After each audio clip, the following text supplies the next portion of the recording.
après les 70 années, je vais vous ramener en Israël. C'était comme ça, les prophètes disaient, arrivez là-bas, multipliez, faites des enfants, construisez des maisons, habitez, parce que vous allez durer longtemps. Prenez ça même amusement. Hein. Et puis c'est bizarre, comment Dieu peut parler à son peuple. Comme je vous ai enseigné l'autre fois, que Dieu s'est choisi une famille. Dans la dispensation, on a vu ça. Ok? Donc les nations ne faisaient pas partie de la famille de Dieu. La famille de Dieu, ça s'arrêtait à partir d'Abraham, Isaac et Jacob. Les autres là, c'était hors Dieu. Nous les nations. C'est par Christ Jésus, nous sommes devenus enfants de Dieu. Donc, vous devez comprendre une chose. C'est comme ça, c'est mieux, c'est important de comprendre les dispensations. Hein, pour te permettre de différencier aussi les prophéties. Pour ne pas qu'une nation vienne rentrer dans les camps d'Israël cadeau. Où on ne t'a même pas invité.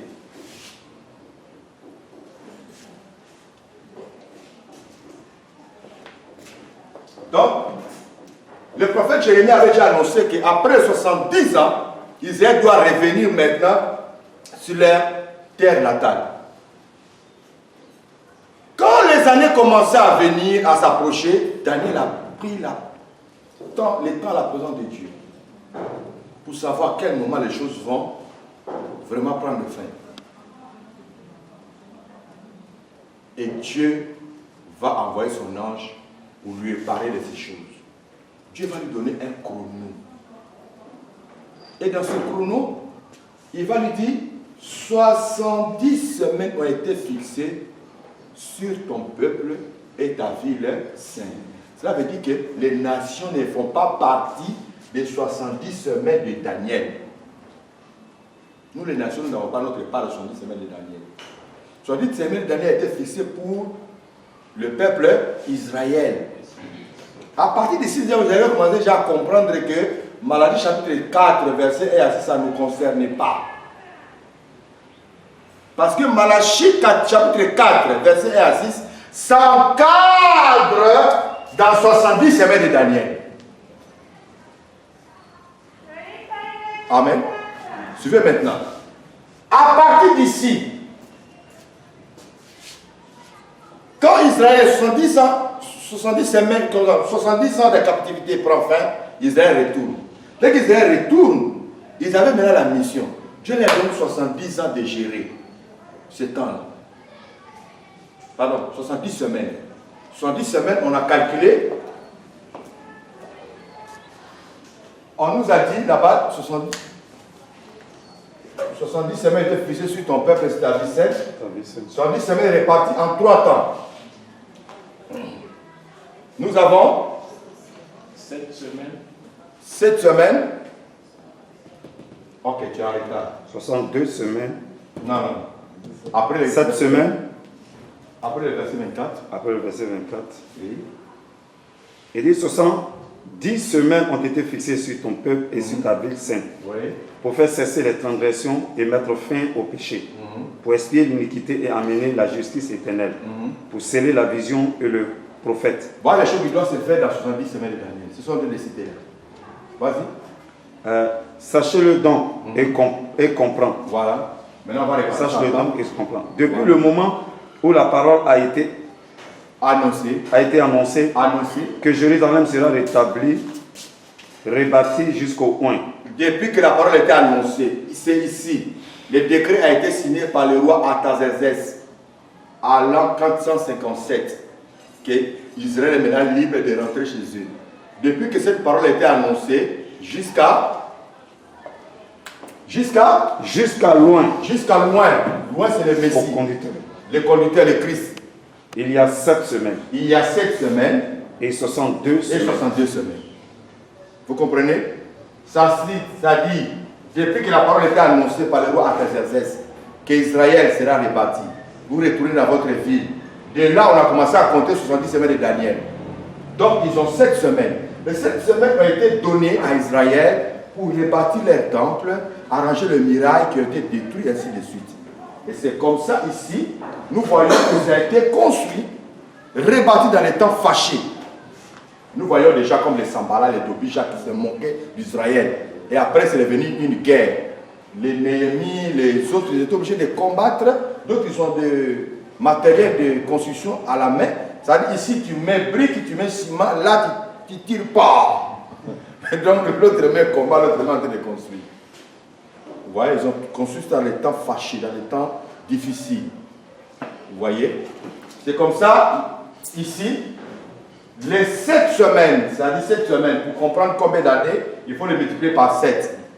Parce qu'une semaine fait 7 jours. Ok?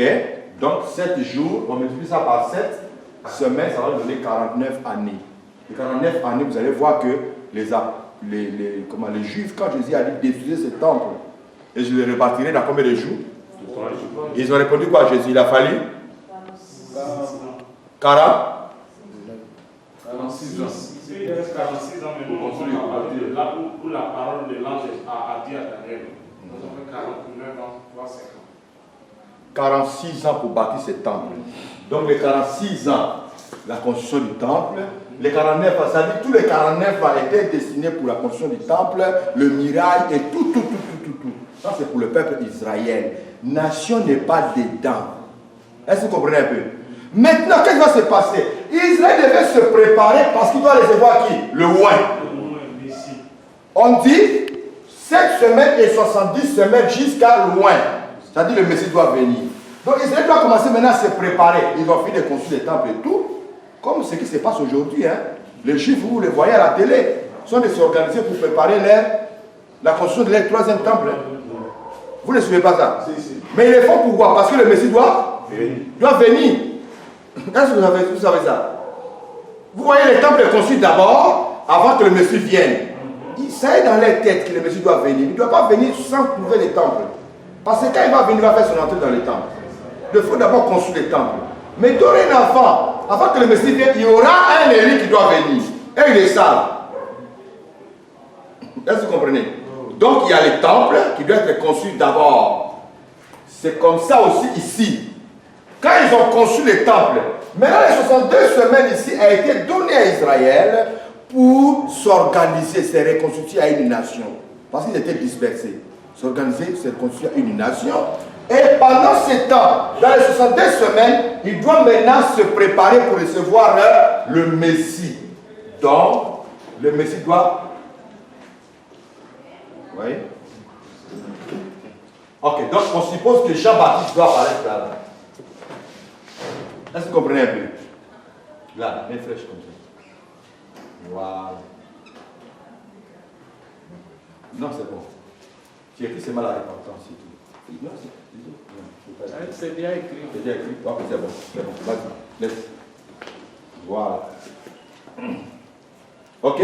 Donc ici maintenant, Jean-Baptiste doit venir. Maintenant, Dieu promet à Israël, Malachie chapitre 4. Le verset 5. On peut relire ça.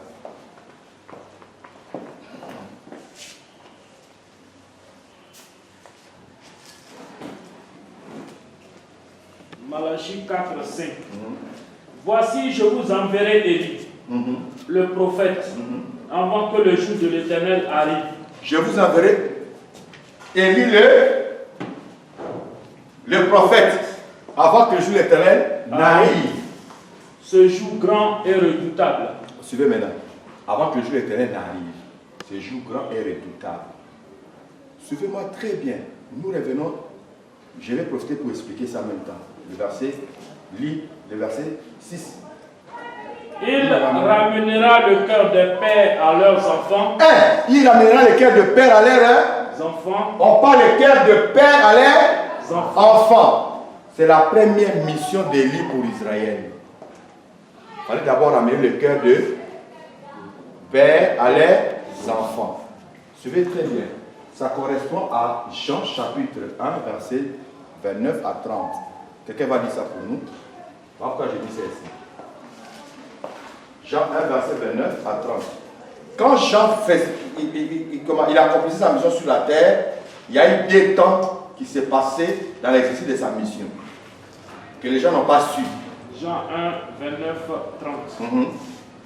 Le lendemain, il vit Jésus venant à lui. Le lendemain, il vit Jésus venant à lui. Et il dit. Et il dit, ça c'est Jean-Baptiste.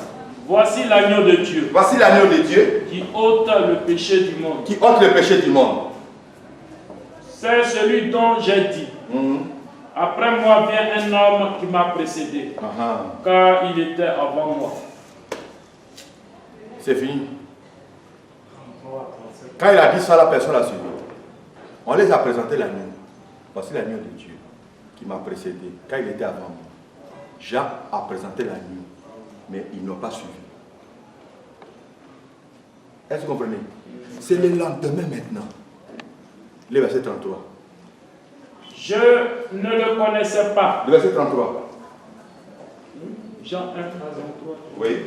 Je ne le connaissais pas. Mais celui qui m'a envoyé baptiser d'eau, celui-là m'a dit, celui-ci qui tu verras l'Esprit descendre et s'arrêter. Je veux que tu commences où il a dit le lendemain. Okay, donc le lendemain, voilà. Ça c'est le 29. Le 29, voilà, c'est ça. Le lendemain, il vit Jésus venant à lui. Et il dit, voici l'agneau de Dieu qui ôte le péché du monde. Amen. Amen. Vas-y. C'est celui dont j'ai dit. Après moi vient un homme. Non. Ah oui, donc j'ai confondu. Deuxième présentation. Ça c'est la deuxième. J'ai confondu. La présentation c'est 29. Chapitre 1, 29.